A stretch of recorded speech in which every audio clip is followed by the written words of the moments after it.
રસ્તામાં ખાડા કે ખાડામાં રસ્તો. મિત્રો, આજે આપણે વાત કરીશું હાલ સમગ્ર દેશમાં અને ગુજરાત રાજ્યમાં જે હિસાબે અત્યારે ચોમાસાના કારણે રસ્તાઓની જે પરિસ્થિતિઓ બની છે તે પરિસ્થિતિઓ છે. નમસ્કાર, હું છું આપણી સાથે કિશન તિવારી અને આપ સૌનું સ્વાગત છે ઇન્ડિયા ન્યૂઝ ગુજરાતના ડિજિટલ પ્લેટફોર્મ પર. મિત્રો, આપણે વાત કરીએ તો જે હિસાબે અત્યારે સમગ્ર ગુજરાત અને ગુજરાતની બહાર સમગ્ર દેશભરમાં હવે ચોમાસાની સિઝન ધીરે ધીરે ચોમાસાની ઋતુ શરૂ થઈ ચૂકી છે અને એમાં ક્યાંક ધીમી ધારેથી લઈને ક્યાંક ધોધમાર વરસાદ સુધી વરસાદ શરૂ થઈ ચૂક્યો છે. મિત્રો, વરસાદ શરૂ થતાની સાથે જ દેશના ઘણા બધા નેશનલ હાઈવેની જે પરિસ્થિતિઓનો જે દ્રશ્યો સામે આવ્યા છે, એ કથળતી પરિસ્થિતિ, એ લથડતી જે સ્થિતિ છે તે જોઈને તમે પણ વિચારમાં પડી જશો.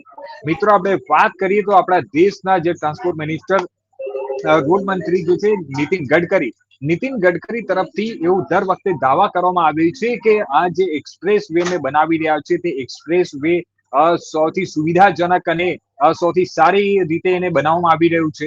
અને બીજી તરફ આપણે વાત કરીએ તો આપણા દેશના વડાપ્રધાન નરેન્દ્ર મોદી પણ કહી ચુક્યા છે કે અમે સ્પેસ ટેકનોલોજીનો ઉપયોગ કરીને અમે રોડ અને રસ્તાઓ બનાવી રહ્યા છે.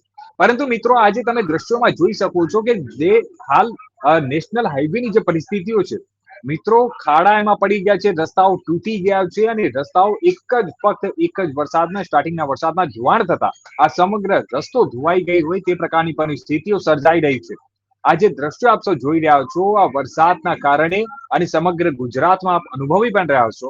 આપણે વાત કરીએ તો મુંબઈ થી લઈને મુંબઈ દિલ્હી જે એક્સપ્રેસ વે છે, મુંબઈ અમદાવાદ દિલ્હી એક્સપ્રેસ વે, તેની સ્થિતિ પણ એવી જ છે.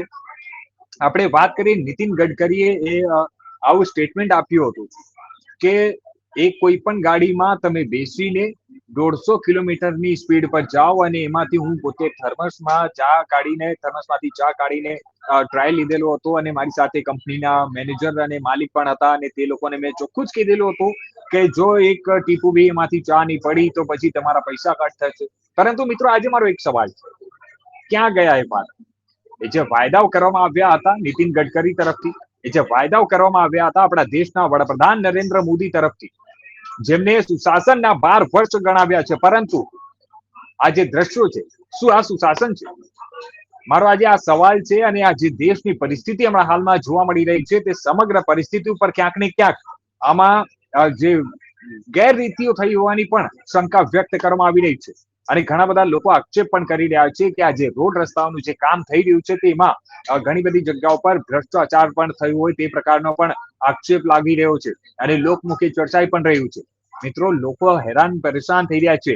એક દ્રશ્ય એવો સામે આવ્યો હતો જેમાં હું જણાવી દઉં કે એક સાથે રાતના લગભગ 15 ગાડીઓના ટાયર ત્યાં ફાટી જવાની ઘટના પણ બની હતી. એ ફક્ત ને ફક્ત એના કારણ કે રોડ તૂટેલું હતું, રાતના એ લોકોને ખબર નહીં પડી અને એક સાથે 15 જેટલી ગાડીઓ ત્યાં પછી ઉભી રહેવાની ફરજ પડી. મિત્રો, જો એમાં બાય ચાન્સ કોઈ અકસ્માત સર્જાઈ ગઈ હોત તો પછી એનો જવાબદાર કોણ? એટલે આ તમામ મુદ્દાઓ છે. જોવાનું એ છે કે હવે આને લઈને તંત્ર કેટલું સજ્જ થાય છે, તંત્ર હવે આગળ આવનારા સમયમાં કેવા પ્રકારની કાર્યવાહી કરે છે, આ તમામ વિષયો ઉપર આપણી નજર રહેશે અને જે પણ અપડેટ હશે તે અપડેટ હું આપની પાસે લઈને આવતો રહીશ. પરંતુ છેલ્લે પણ મારો એ જ સવાલ છે કે આ જે દાવાઓ કરવામાં આવ્યા હતા, આ જે દાવાઓ છે તે ફક્ત ને ફક્ત શું ચૂંટણીના સમય પર દાવાઓ હોય છે? અને જે વાયદાઓ કરવામાં આવે છે તે વાયદાઓ ફક્ત ચૂંટણી જીતવા માટે જ વાયદાઓ કરવામાં આવે છે કે પછી ખરેખર કોઈ દિવસ કામ પણ કરવામાં આવશે? આ જેટલા પણ રાજકીય પક્ષના છે અને જે રાજકારણમાં છે, જે રાજનેતાઓ છે, તે લોકોને હું એક સવાલ પૂછવા માંગુ છું કે જે તમે વાયદાઓ કરો છો અને જે દાવાઓ કરો છો તે ક્યાં ગયા તમારા વાયદા અને ક્યાં ગયો તમારો દાવો? જે હિસાબે તમે રોડ ટ્રાન્સપોર્ટને લઈને જે વાયદાઓ કર્યો હતો અને જે દાવાઓ તમે કર્યા હતા તે હવે એક જ વરસાદમાં જે રોડ ધોવાઈ જવાની જે પરિસ્થિતિઓ સર્જાઈ છે એને લઈને હવે આપ શું કહેશો?